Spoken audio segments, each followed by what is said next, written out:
Law of physics ಅಂತಂದ್ರೆ ಇದೊಂದು ಗುಂಪು. ಯಾವುದ್ರ ಗುಂಪು ಅಂತಂದ್ರೆ ವೈಜ್ಞಾನಿಕ ತತ್ವಗಳ ಗುಂಪು. ಯಾವುದ್ರ ಗುಂಪು? ವೈಜ್ಞಾನಿಕ ತತ್ವಗಳ ಗುಂಪು. Set of science, principle of science ಅಂತ. Set of principle of science. Set of principle of science. ಹೌದಾ? ಈ ಪ್ರಿನ್ಸಿಪಲ್ಗಳನ್ನು ಹೆಂಗೆ ಪಡ್ಕೊಂಡಿರ್ತೀವಿ ಅಂತಂದ್ರೆ ಬೈ ವೇ ಆಫ್ ಅಬ್ಸರ್ವೇಷನ್, ವೀಕ್ಷಣೆಗಳ ಮೂಲಕ, or by way of practical, ಪ್ರಯೋಗಗಳ ಮೂಲಕ ಈ ಪ್ರಿನ್ಸಿಪಲ್ಗಳನ್ನು ಪಡ್ಕೊಂಡಿರ್ತೀವಿ. ಈ ಪ್ರಿನ್ಸಿಪಲ್ಗಳು ಏನು ಹೇಳ್ತಾವು ಅಂತಂದ್ರೆ ಜಗತ್ತು ಹೆಂಗೆ ಕಾರ್ಯನಿರ್ವಹಿಸಕೈತಿ, ಜಗತ್ತು ಹೇಗೆ ಕಾರ್ಯನಿರ್ವಹಿಸುತ್ತಿದೆ ಅನ್ನೋದನ್ನು ಹೇಳ್ತವೆ.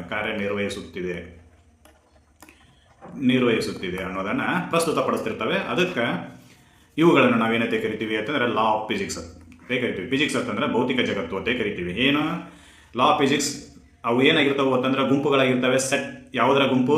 ವೈಜ್ಞಾನಿಕ ತತ್ವಗಳ ಗುಂಪು. ಪ್ರಿನ್ಸಿಪಲ್ ಆಫ್ ಸೈನ್ಸ್ ಸೆಟ್ ಆಗಿರ್ತವೆ.